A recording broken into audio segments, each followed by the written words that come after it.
unbelievable field to get into because, you know, technology is everywhere. Everything we do touches code, is created by code. I'll give you a little bit about my background. I work for a company called Ericsson. It's the 5th largest software company in the world. I manage engineers in 10 different countries all around the world. I get to work with really smart people.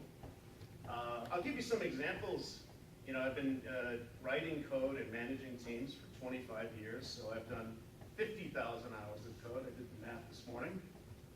And some of the things I've got a chance to do is really cool. So I've been on teams that have written code that actually notifies people and looks for people during hurricanes and earthquakes. When people go missing, applications that I've written before actually reach out to them and find their families and connect them.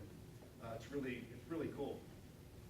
And it's been used for finding missing kids. It was used to communicate with people on 9/11. This is what coding is, right? These are real life applications. I've written iPhone apps, and I think probably my favorite application that I've written, who gets that call at home at 5 in the morning on a snow day? You love that call? Yep. My company was the company that built that system we use today. So next time, hopefully this winter will be a lot like last winter, when you get that morning call, it's automated call that says school's canceled.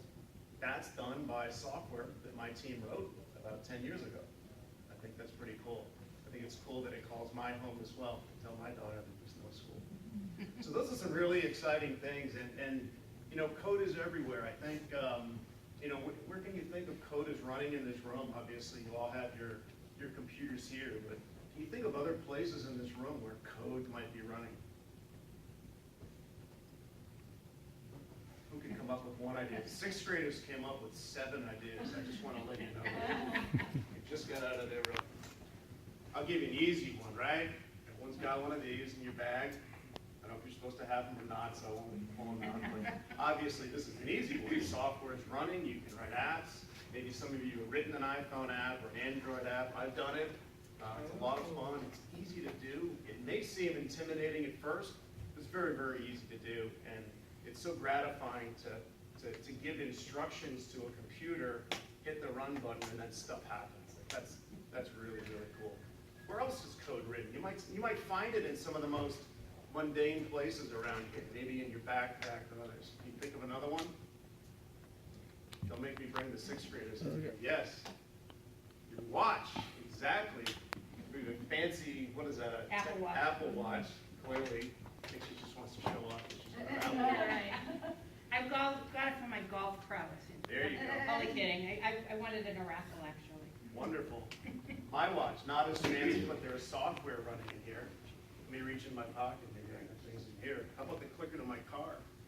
You know, your parents approach the car. I don't think there's drivers in here. Is there yet? Maybe you're learning soon.